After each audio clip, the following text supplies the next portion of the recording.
ಇವರ ಚಿಕ್ಕ ಗ್ರಾಮ ಗೋವಿಂದಪುರ ತಂಡದ ಈಶ್ವರ್ ನಾಯ್ಕ್ ಹಾಗೂ ಇಂದ್ರಮ್ಮನವರ ಜ್ಯೇಷ್ಠ ಸುಪುತ್ರರಾಗಿರುವಂಥ ರಾಕೇಶ್ ರವರು ಬಾಲ್ಯದಲ್ಲಿ ಹೂವಿನಹಡಗಲಿಯ ದಾವಣಗೆರೆ ಕಾನ್ವೆಂಟ್ ಸ್ಕೂಲ್ನಲ್ಲಿ ಶಿಕ್ಷಣ ಪಡೆದು ನಂತರ ಸರ್ಕಾರಿ ನವೋದಯ ಶಾಲೆ ಚಿಕ್ಕಜೋಗಿಯಲ್ಲಿ ಆತ ಹೈಸ್ಕೂಲ್ ಪದವಿಯನ್ನು ಪಡೆದು ತದನಂತರದಲ್ಲಿ ದಾವಣಗೆರೆಯ ತರಳಬಾಳು ಕಾಲೇಜಿನಲ್ಲಿ PU ಮುಗಿಸಿ ನಂತರದ ಮೈಸೂರಿನ NIE ಇಂಜಿನಿಯರಿಂಗ್ ಪದವಿ ಪಡೆದು ಸತತ ಪ್ರಯತ್ನದ 4 ವರ್ಷಗಳ ಪ್ರಯತ್ನದಲ್ಲಿ ಅವರು ಸಾಕಷ್ಟು ಒಂದು ಸತತ ಪ್ರಯತ್ನ ಮತ್ತು ತಂದೆ ತಾಯಿಗಳವರ ಸಪೋರ್ಟ್ನಿಂದ ಇವತ್ತು ಹೂವಿನಹಡಗಲಿ ಮಲ್ಲಿಗೆ ನಾಡಿಗೆ ಒಂದು ಅತ್ಯುತ್ತಮವಾಗಿರ್ತಕ್ಕಂಥ ಈ ದೇಶದ ಉನ್ನತ ಹುದ್ದೆ ಆಗಿರುವಂಥ ಇಂಡಿಯನ್ ಫಾರೆಸ್ಟ್ ಸರ್ವಿಸ್ ಅಂತಕ್ಕಂಥ IFS ಸರ್ವಿಸ್ನಲ್ಲಿ ಇವತ್ತು ಅವರು ರ್ಯಾಂಕನ್ನು ಪಡೆದುಕೊಂಡು ಈಗಾಗಲೇ ಅವರ ಮುಂದಿನ ಒಂದು ಕಾರ್ಯಕ್ಕಾಗಿ ಅವರ ದೆಹಲಿಗೆ ತೆರಳಿ ಮುಂದೆ ಸ್ಥಳ ನಿಯೋಜನೆ ಆದ ನಂತರ ಅವರು ಹೋಗಿ ಈ ದೇಶ ಸೇವೆ ಮಾಡ್ತಕ್ಕಂಥ ಮನೋಭಾವ ಹೊಂದಿರುವಂಥ ರಾಕೇಶ್ ರವರು ನಿಜಕ್ಕೂ ಹೂವಿನಹಡಗಲಿ ಮಲ್ಲಿಗೆ ನಾಡಿಗೆ ಕೀರ್ತಿ ತಂದಿದ್ದಾರೆ. ಒಂದು ಸಾಮಾನ್ಯ ಕುಟುಂಬವಾಗಿರುವಂಥ ತಾಯಿ ಶಿಕ್ಷಕಿ, ತಂದೆ ಖಾಸಗಿ ಸಂಸ್ಥೆಯಲ್ಲಿ ಕೆಲಸ ಮಾಡುವಂಥ ತಂದೆ ತಾಯಿಗಳ ಇರುವವರೆಗೆ ಒಂದು ಕನಸನ್ನು ನನಸು ಮಾಡೋದ್ರ ಜೊತೆಗೆ ನಾನು ಕಟ್ಟಿರ್ತಕ್ಕಂಥ ಕನಸನ್ನು ತಂದು ಸಾಕಷ್ಟು ಬಾಲ್ಯದಲ್ಲೇ ಅವರು ಅಂದ್ಕೊಂಡ ಹಾಗೆ UPSC ಕೋರ್ಸ್ನಲ್ಲಿ ಒಂದು ಉನ್ನತವಾಗಿರ್ತಕ್ಕಂಥ ಜನರಿಗಾಗಿ ಒಂದು ದೇಶದ ಸೇವೆ ಮಾಡಬೇಕಂತಕ್ಕಂಥ ನಿಟ್ಟಿನಲ್ಲಿ ಇವತ್ತು ಅವರು ಸಾಧನೆ ಮಾಡಿರ್ತಕ್ಕಂಥದ್ದು ಮಲ್ಲಿಗೆ ನಾಡಿಗೆ ನಮ್ಮ ಹೂವಿನಹಡಗಲಿಗೆ ಕೀರ್ತಿ ತಂದಿದ್ದಾರೆ. ಹಾಗೆಯೇ ಕೂಡ ಅವರ ಸೋದರಿ ಕೂಡ ಒಂದು ಉನ್ನತವಾಗಿರ್ತಕ್ಕಂಥ BSc ಅಗ್ರಿಯಲ್ಲಿ ಪದವಿ ಪಡೆದು ಅವರು ಕೂಡ ಅನೇಕ ಇವತ್ತು ಸ್ಪರ್ಧಾತ್ಮಕ ಪರೀಕ್ಷೆಯಲ್ಲಿ ಇವತ್ತು ಕಾಂಪಿಟೇಟಿವ್ ಇದರಲ್ಲಿ ಭಾಗವಹಿಸ್ತಾ ಇದ್ದಾರೆ.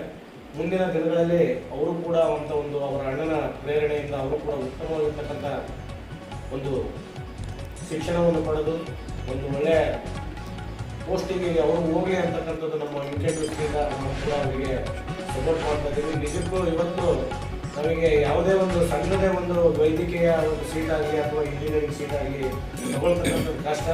ಅಂಥದ್ರಲ್ಲಿ ದೇಶದ ಉನ್ನತವಾಗಿರ್ತಕ್ಕಂಥ ಒಂದು ಕೋರ್ಸ್ಗೆ ಇವತ್ತು ಬೆಳೆದಷ್ಟು ರಾಜ್ಯದಲ್ಲೇ ಸೆಲೆಕ್ಷನ್ ಆಗುವಂಥ ಸಂದರ್ಭದಲ್ಲಿ ನಮ್ಮ ಸಣ್ಣ ಗ್ರಾಮದಲ್ಲಿ ಇವತ್ತು ಹೂವಿನಹಡಗಲಿ ಅಂತಕ್ಕಂಥ ಒಂದು ಚಿಕ್ಕ ಗ್ರಾಮದಲ್ಲಿ ಇವತ್ತು ಅಂಥ ಒಂದು ಸಾಧನೆ ಮಾಡಿರ್ತಕ್ಕಂಥದ್ದು ನಿಜಕ್ಕೂ ತಂದೆ ತಾಯಿಗಳ ಇಲ್ಲಿಯವರೆಗೆ ಮತ್ತು ಅವರ ಕುಟುಂಬಕ್ಕೆ ಅವರೇ ಅಲ್ಲ, ನಮ್ಮ ಮಲ್ಲಿಗೆ ನಾಡಿಗೆ ಕೀರ್ತಿ ತಂದಿರುವಂಥ ರಾಕೇಶ್ ಅವರು ಇನ್ನೂ ಉನ್ನತವಾಗಿರ್ತಕ್ಕಂಥ ಒಂದು ಏನಂದರೆ ಕನಸನ್ನು ಈಡೇರಿಸಲಿ, ಭಗವಂತ ಅವರಿಗೆ ಹೆಚ್ಚಿನ ಶಕ್ತಿಯನ್ನು ನೀಡಲಿ ಅಂತಕ್ಕಂಥ ನಿಟ್ಟಿನಲ್ಲಿ ನಮ್ಮ ಸುದ್ದಿವಾಹಿನಿಯು ಇವತ್ತು ಅವರಿಗೆ ಹಾರೈಸ್ತಾ ಇದೆ. ಮುಂಬರುವ ದಿನಗಳಲ್ಲಿ ಕೂಡ ತಾವು ಕಷ್ಟಪಟ್ಟು ಇವತ್ತೇನು ರೈತರ ಮಗನಾಗಿ ಇಲ್ಲಿ ಈ ಕುಟುಂಬದಲ್ಲಿ ಒಂದು ಬಡ ಕುಟುಂಬದಲ್ಲಿ ಜನಿಸಿದ್ರು ಕೂಡ ಒಂದು ಉನ್ನತ ಸಾಧನೆ ಮಾಡಿದ್ದಾರೆ. ಹಾಗಾಗಿ ಅವರು ಈ ಒಂದು ಕ್ಷೇತ್ರದ ಜನರಿಗೆ, ವಿದ್ಯಾರ್ಥಿಗಳಿಗೆ ಏನು ಅವರು ಒಂದು ಸ್ಫೂರ್ತಿದಾಯಕವಾಗಿರ್ತಕ್ಕಂಥ ಮಾತುಗಳನ್ನು ಹೇಳ್ತಾರೆ, ಅದನ್ನೊಂದು ಮಾತುಗಳನ್ನ ಕೇಳೋಣ. ಸರ್, ನಾನು UPSC ಅಂತ ಸ್ಟಾರ್ಟ್ ಮಾಡಬೇಕಾದಾಗ ಲೈಕ್ ತುಂಬ ಜನ ಮಕ್ಕಳಿಗೆ ನಾನು ಮುಂಚೆನೇ ಹೇಳಿದ ಹಾಗೆ ಎಲ್ರಿಗೂ ಒಂದು ಕನಸಿರುತ್ತೆ.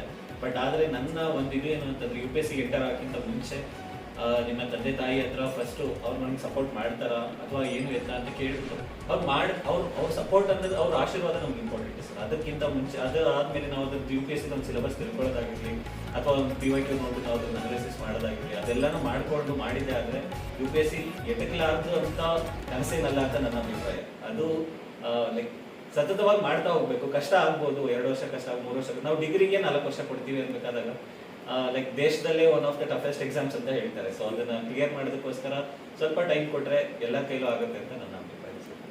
ಬಹಳಷ್ಟು ಇದಕ್ಕೆ ತಾಳ್ಮೆ ಬೇಕು, ಶ್ರದ್ಧೆ ಬೇಕು. ಹೌದು ಸರ್. ಹಾಗಾಗಿ ನಿಮ್ಮ ತಾಯಿ ತಂದೆಯವರು ಇಂಥ ಒಂದು ನಮ್ಮನ್ನು ಕುಟುಂಬದಲ್ಲಿ ಕೂಡ ನಿಮಗೆ ಬಹಳಷ್ಟು ಸಪೋರ್ಟ್ ಮಾಡಿದ್ದಾರೆ. ಹೌದು. ಹಾಗಾಗಿ ಇದು ಏನು ನೀವು ಮಾಡತಕ್ಕಂಥ ಸಾಧನೆ ಸಾಮಾನ್ಯದಲ್ಲ, ಆದರೆ ದೊಡ್ಡ ಸಾಧನೆನ ನೀವು ಸಾಧನೆ ಗೈದಿದ್ದೀರಿ. ಮುಂಬರುವ ದಿನಗಳಲ್ಲಿ ಕೂಡ ಇನ್ನೂ ಉನ್ನತವಾಗಿರ್ತಕ್ಕಂಥ ಹುದ್ದೆಯನ್ನು ನೀವು ಅಲಂಕರಿಸ ಮಾಡಲಿ ಅಂತ ಹೇಳ್ತಾ ಈ ಒಂದು ವಾಹಿನಿಗೆ ನೀವು ಕೊಟ್ಟಿರ್ತಕ್ಕಂಥ ಸಂದರ್ಶನಕ್ಕಾಗಿ ಧನ್ಯವಾದಗಳು ಹೇಳಿ ವಿಜಯನಗರ ಜಿಲ್ಲೆ ಹೂವಿನಹಡಗಲಿ ತಾಲೂಕಿನ ಗೋವಿಂದಪುರ ತಾಂಡದ ವಿದ್ಯಾರ್ಥಿಯೊಬ್ಬರು ಸ್ಪರ್ಧಾತ್ಮಕ ಪರೀಕ್ಷೆಯಲ್ಲಿ ಉತ್ತಮ ಅಂಕಗಳನ್ನು ಗಳಿಸಿ IFS ಪರೀಕ್ಷೆಯಲ್ಲಿ ಸ್ಥಾನವನ್ನು ಗಳಿಸಿ ನಮ್ಮ ಜೊತೆಗೆ ಅವರಿದ್ದಾರೆ. ಅವ್ರ ಜೊತೆಗೆ ಇವತ್ತು ನಮ್ಮ ವಾಹಿನಿ ಮಾತಾಡ್ತಾ ಇದೆ. ಆ ಬಗ್ಗೆ ರಾಕೇಶ್ ಅವರು ತಮ್ಮ ಪರಿಚಯನ ಮಾಡ್ಕೋಬೇಕಂತ ಕೇಳ್ತೀನಿ. ಸರ್, ನನ್ನ ಹೆಸರು ರಾಕೇಶ್ ಅಂತ. ಸೊ ಬೇಸಿಕ್ಲಿ ನಾನು ಗೋವಿಂದಪುರ ತಂಡ, like I belong to the. ನಾನು UPSC ಜರ್ನಿ ಸ್ಟಾರ್ಟ್ ಆಗಿದ್ದು actually 2020 so because of COVID ಅದೆಲ್ಲ ಇದು ಮಾಡಬೇಕಾದಾಗ ಆನ್ಲೈನ್ ಕ್ಲಾಸಸ್ ಇಂದ ಸ್ಟಾರ್ಟ್ ಮಾಡಿದ್ದು. ಸೊ ಟೋಟಲಿ ನಾನು 4th ಅಟೆಂಪ್ಟ್ಸ್ ಕೊಟ್ಟಿದ್ದೀನಿ UPSC ಅಂತ. ಫಾರೆಸ್ಟ್ ಸರ್ವಿಸ್ ಅಂತ ಹೇಳ್ಬಿಟ್ಟು ನನ್ನ ಸೆಕೆಂಡ್ ಅಟೆಂಪ್ಟ್ ಇದು. ಅಂಡ್ ಈ time Indian all India ranking ಅಲ್ಲಿ 122 ರ್ಯಾಂಕ್. ರಾಕೇಶ್ ಅವರೇ, ನಿಮ್ಮ ಪ್ರಾಥಮಿಕ ಮತ್ತು ಪ್ರೌಢ ಶಿಕ್ಷಣ ಯಾವ ಊರಲ್ಲಿ ಹೇಗೆ ಪ್ರಾರಂಭ ಆಯಿತು? ನಿಮ್ಮ ತಂದೆ ತಾಯಿಯವರು ನಿಮ್ಗೆ ಏನು ಸಪೋರ್ಟ್ ಮಾಡಿದ್ದಾರೆ? ಆ ಕುರಿತು ಮಾಹಿತಿಯನ್ನು ಹಂಚ್ಕೊಳ್ಳಿ. ಸರ್, ನನ್ನ ಪ್ರಾಥಮಿಕ ಶಿಕ್ಷಣ ನಾನು ಸ್ಟಾರ್ಟ್ ಮಾಡಿದ್ದು ಇಲ್ಲೇ ಹೂವಿನಡಗಿಯಲ್ಲೇ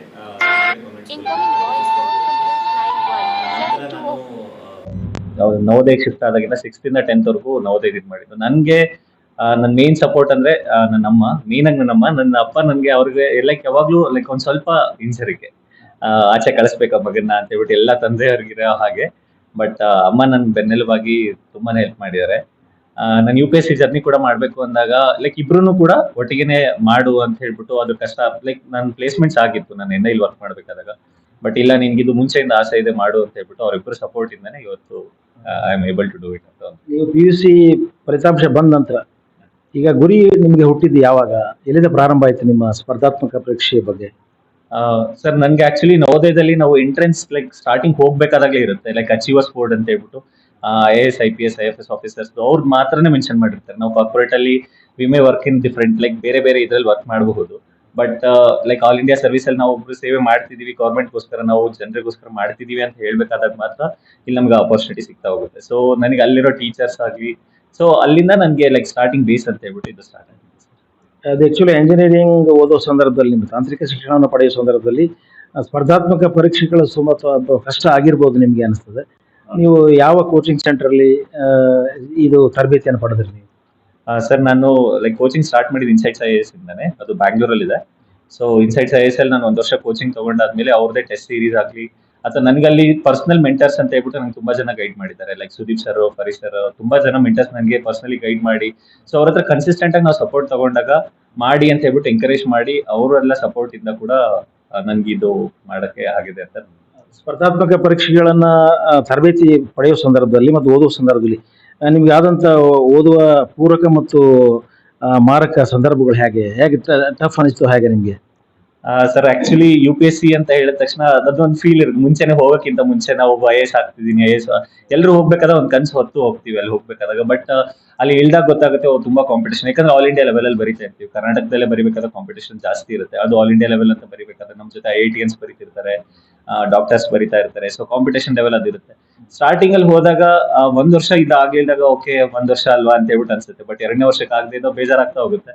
ಬಟ್ ಅದೇ ಸರ್, ನಾನು ಮುಂಚೆ ಹೇಳಿದಾಗ ನನ್ನ ಮೆಂಟರ್ಸ್ ಆಗಿರ್ಬೋದು ಅಥವಾ ನನ್ನ ಪೇರೆಂಟ್ಸ್ ಆಗಿರ್ಬೋದು, ನೀನ್ ಮಾಡ್ಬೇಕು ಅಂತಿದ್ಯಾ, ಆಯ್ತು ಟೈಮ್ ತಗೊಂಡ್ರು ನೀನ್ ಒಂದು ಒಳ್ಳೆ ಹುದ್ದೆಗೆ ಹೋಗ್ತೀಯಾ, ನೀನ್ ಜನರಿಗೆ ಸೇವೆ ಮಾಡಕ್ ನಿಮ್ಗೆ ಅಪರ್ಚುನಿಟಿ ಸಿಗುತ್ತೆ ಅಂತ ಹೇಳ್ಬೇಕಾದ್ರೆ ನೀನ್ ಮಾಡು ಅಂತ ಅವ್ರು ಎನ್ಕರೇಜ್ಮೆಂಟ್ ಕೊಟ್ಟಾಗ ಅದನ್ನ ಎಲ್ಲ ದಾಟ್ಕೊಂಡು ಮಾಡಕ್ಕೆ. ಕಂಗ್ರ್ಯಾಚುಲೇಷನ್ ರಾಕೇಶ್ ಅವರೇ. Thank you sir. ಮೇಡಮ್ ಅವರೇ, ನಿಮ್ಮ ಮಗ ಈಗ IFS ಪರೀಕ್ಷೆಯನ್ನು ಪಾಸ್ ಮಾಡಿ ಒಂದು ಉತ್ತಮವಾದ ಹುದ್ದೆಗೆ ಹೋಗ್ಲಿಕ್ಕೆ ಪ್ರಯತ್ನ ಮಾಡ್ತಾ ಇದ್ದಾನೆ. ಅದ್ರ ಬಗ್ಗೆ ನಿಮ್ಗೆ ಏನು ಅನಿಸ್ತಾ ಇದೆ? ಸರ್, ಎಲ್ಲ ತಂದೆ ತಾಯಿಗಳಿಗೆ ಇದ್ದಂಗೆ ನನಗೂ ಸಹ ತುಂಬಾನೇ ಹೆಮ್ಮೆ ಇದೆ ಆ ವಿಷಯದಲ್ಲಿ. ಬಟ್ ಅದ್ರ ಹಿಂದೆ ಅಷ್ಟೇ ಕೂಡ ಅವರ ಶ್ರಮ ಕೂಡ ಇದೆ ಸರ್. ಯಾಕಂದ್ರೆ ಅಷ್ಟು ಸುಲಭದ ನಾನು ಅನ್ಕೊಂಡಿದ್ದೆ ಫಸ್ಟಿಗೆ, ನನ್ನ ಮಗ ನವೋದಯ ಹೋದಾಗ್ಲೇ ಬೋರ್ಡ್ ನೋಡ್ಕೊಂಡು ಅಂದ, ಅಮ್ಮ ನಾನು ಆದ್ರೆ ಇದೇ ಹುದ್ದೆಗೆ ಹೋಗ್ತೀನಿ ಅಂತ. ಅವ್ನು ಫಸ್ಟಿಂದನೂ ಕನಸು ಸರ್ ಅದು. ನಾನು ಹೇಳ್ಕೊಟ್ಟಿದ್ದಲ್ಲ, ಅವನಿಗಾಗೆ ಹುಟ್ಟಿದ ಕನಸದು. ಅದಕ್ಕೆ ನಾನು ಎಷ್ಟೇ ಕಷ್ಟ ಆಗಲಿ ನಾನು IAS ಅಥವಾ IFS ಆದ UPSC ಪರೀಕ್ಷೆನೇ ಪಾಸ್ ಆಗ್ತೀನಿ ಅಂತ ನನ್ನ ಹತ್ರ ಹೇಳ್ಕೊಂಡಿದ್ದ. ಬಟ್ ಬರ್ತಾ 2 ವರ್ಷ ಬರ್ದ. ಆಮೇಲೆ ಯಾಕೋ ತುಂಬಾನೇ ಮನಸ್ಸಿಗೆ ನೊಂದ್ಕೊಂಡ 3ನೇ ವರ್ಷಕ್ಕೆ. ಯಾಕಂದ್ರೆ ಪ್ರಿಲಿಮ್ಸ್ ಆಯ್ತು, ಮೇನ್ಸ್ ಆಯ್ತು, IFS 3 ಕೂಡ ಅಟೆಂಡ್ ಮಾಡ್ದ. ಆದ್ರೆ 4ರಿಂದ 5 ಮಾರ್ಕ್ಸ್ ಅಲ್ಲಿ ಹೋಗುವಾಗ ಅವನಿಗೆ ತುಂಬಾನೇ ನೋವಾಯ್ತು. ಆದ್ರೆ ನಾನು ಹೇಳಿದೆ ಅವನಿಗೆ, ಆಕಾಶಕ್ಕೆ ಏಣಿ ಹಾಕಿದೀವಿ ಅಂದ್ರೆ ಸಹಜ, ಅದು ಟೈಮ್ ತಗೊಳುತ್ತೆ, ಮಾಡು ಮಗ ಅಂತ ಹೇಳಿ ನಮ್ಮ ಮಾತಿಗೆಲ್ಲವನ್ನೂ ಇದು ಮಾಡ್ಬಿಟ್ಟು ಹೋಗ್ಬಿಟ್ಟು ಇವತ್ತಿನ ದಿವಸ ಮಗ ಸಾಧನೆ ಮಾಡಿದ ಅನ್ಸುತ್ತೆ. ತುಂಬಾ ಹೆಮ್ಮೆ ಅನ್ಸುತ್ತೆ ಆ ವಿಷಯ. ತಾಯಿ ಮತ್ತು ತಂದೆಯವರ ಪ್ರೇರಣೆಯನ್ನು ಪಡೆದು ಇವತ್ತು ರಾಕೇಶ್ ಅವರು ನಮ್ಮ ಜೊತೆಗೆ ಒಂದು ಉತ್ತಮವಾದಂಥ ಸ್ಥಾನಕ್ಕೆ ಹೋಗ್ಲಿಕ್ಕೆ ಪ್ರಯತ್ನ ಮಾಡ್ತಿದ್ದಾರೆ. ಅವರ ಸಹೋದರಿಯವರು ಕೂಡ ಇಲ್ಲಿದ್ದಾರೆ. ಅವರು ಕೂಡ ಉತ್ತಮವಾದಂಥ ಪದವಿಯನ್ನು ಪಡೆದು ಅವರ ಸಹೋದರನ ಸಾಧನೆ ಬಗ್ಗೆ ಅವ್ರು ಏನು ಹೇಳ್ತಾರೆ ಕೇಳೋಣ. ಸರ್, ನಾನು ನಮ್ಮ ಅಣ್ಣನ ಸಾಧನೆ ಬಗ್ಗೆ ಹೇಳ್ಬೇಕಂದ್ರೆ, ನಾನು ಸ್ಟಾರ್ಟಿಂಗ್ ಅಲ್ಲಿ ಇನ್ಸೈಟ್ಸ್ IAS ಕೋಚಿಂಗ್ ತಗೊಳ್ಬೇಕು ಅಂತ ಹೋದಾಗ ಅವನ್ನ ಪ್ರತಿದಿನ ಪಟ್ಟಿರೋ ಕಷ್ಟ ನನ್ನ ಕಣ್ಣಾರೆ ನಾನು ನೋಡಿದ್ದೀನಿ ಸರ್. ಎಷ್ಟೋ ಸರಿ ಅವ್ನ ರೂಮಿಂದ ಹೋಗಿ ಬರುವಾಗ ಸಹ ನಾನು ಹತ್ತಿದೀನಿ ಸಹ, ನಮ್ಮ ಅಣ್ಣ ಇಷ್ಟೊಂದು ಕಷ್ಟ ಪಡ್ತಿದ್ದಾನೆ, ಆದ್ರೂ ದೇವ್ರು ಯಾಕೆ ಸಪೋರ್ಟ್ ಮಾಡ್ತಿಲ್ಲ ಅಂತ ತುಂಬಾ ಸರಿ ಅನ್ಸಿದೆ. ಬಟ್ ಈಗ ಅವ್ನ ಕನ್ಸು ನನ್ಸಾಗಿದೆ. ಅದು ನೋಡಿ ಅವನು ನೋಡಿನೇ ನನ್ಗೆ ಖುಷಿ ಆಗುತ್ತೆ ಸರ್. ನನ್ನ ಜೀವನದಲ್ಲಿ ಯಾರು ನನ್ಗೆ ಸ್ಫೂರ್ತಿ ಅಂತ ಹೇಳಿದ್ರೆ ನಮ್ಮ ಅಣ್ಣನೇ ಸರ್. ನಾನು ಪ್ರತಿಯೊಂದು ಹೆಜ್ಜೆ ಈಗ ಇಡ್ತಿದ್ದೀನಿ ಅಂದ್ರೂ, ನಾನು ಏನೇ ಸಾಧನೆ ಮಾಡ್ತೀನಿ ಅಂದ್ರೂ ಎಲ್ಲದಕ್ಕೂ ನಮ್ಮ ಅಣ್ಣನೇ ಸರ್ ನನಗೆ ಪ್ರೇರಣೆ. ಸರ್, ನಂದು BSc ಅಗ್ರಿಕಲ್ಚರ್ ಆಗಿದೆ. ನಾನು GKVK ಬ್ಯಾಂಗ್ಳೂರಲ್ಲೇ ಮಾಡಿರೋದು. ಅದಾದ್ಮೇಲೆ ನಾನು ನಮ್ಮ ಅಣ್ಣನ ಗೈಡೆನ್ಸ್ ಇಂದ ಸ್ಪರ್ಧಾತ್ಮಕ ಪರೀಕ್ಷೆಗೆ ಪ್ರಿಪೇರ್ ಆಗ್ತಾ ಇದ್ದೀನಿ. UPSC ಅಟೆಂಪ್ಟ್ಸ್ ಕೊಟ್ಟಿದ್ದೀನಿ ಸರ್. ಬಟ್ ಆದ್ರೆ ಅದ್ರ ಜೊತೆಗೆ ಸಹ ನಾನು ಸ್ಟೇಟ್ ಎಕ್ಸಾಮ್ಸ್ ಕೊಟ್ಟಿದ್ದೀನಿ. ಅದರಲ್ಲಿ ಒಂದು ಮೊನ್ನೆ VAO ಆಗಿದೆ, ಇನ್ನೊಂದು ಕೋಆಪರೇಟಿವ್ ಸೊಸೈಟಿ ಇನ್ಸ್ಪೆಕ್ಟರ್ ಜಾಬು ಸಹ ಆಗಿತ್ತು. ಬಟ್ ಅದು 1:3 ಅಲ್ಲಿ ಇದೆ, ಇನ್ನೂ ಅದು ಫೈನಲ್ ಲಿಸ್ಟ್ ಅಲ್ಲಿ ಇನ್ನೂ ಬಂದಿಲ್ಲ. ಅದಾದ್ಮೇಲೆ ನೆಕ್ಸ್ಟ್ ಮೊನ್ನೆ KS ಪ್ರಿಲಿಮ್ಸ್ ಆಗಿ ಮೇನ್ಸ್ ಕೊಟ್ಟಿದ್ದೀನಿ. ನೆಕ್ಸ್ಟ್ ಇನ್ನು ನಮ್ಮ ಅಣ್ಣನ ಒಂದು ಸಪೋರ್ಟ್ ಇಂದ ಇನ್ನು UPSC ನಾನು ಪ್ರಯತ್ನ ಮಾಡ್ತೀನಿ ಸರ್ ಕ್ಲಿಯರ್ ಮಾಡೋದು. ಧನ್ಯವಾದಗಳು. ಬಹಳ ಸುಂದರವಾದ ಮತ್ತು ಸುಖಿ ಕುಟುಂಬದಲ್ಲಿ ಬೆಳೆದಂಥ ಮಕ್ಕಳು ಇಬ್ಬರು ಕೂಡ ಒಂದು ದೊಡ್ಡ ಸಾಧನೆಯನ್ನು ಮಾಡುವಂಥ ಮೇರು ಪರ್ವತದಲ್ಲಿದ್ದಾರೆ. ನನಗೆ ಬಹಳ ಹೆಮ್ಮೆ ವಿಷಯ ಅಂದರೆ, ನನ್ನ ಸ್ನೇಹಿತರ ಮಗ ಇವತ್ತು ಒಂದು ದೊಡ್ಡ ಸ್ಥಾನಕ್ಕೆ ಹೋಗಿರುವಂಥದ್ದು ಬಹಳ ಸಂತೋಷ. ನಮ್ಮ ಉತ್ತರ ಕರ್ನಾಟಕದ ಜನಧ್ವನಿಯಾಗಿರುವಂಥ UK ನ್ಯೂಸ್ ಸುದ್ದಿ ವಾಹಿನಿಯ ಪರವಾಗಿ ನಮ್ಮ ತಂಡದ ಪರವಾಗಿ ಅವರಿಗೆ ಅಭಿನಂದನೆಗಳನ್ನು ಸಲ್ಲಿಸ್ತೇನೆ. Thank you.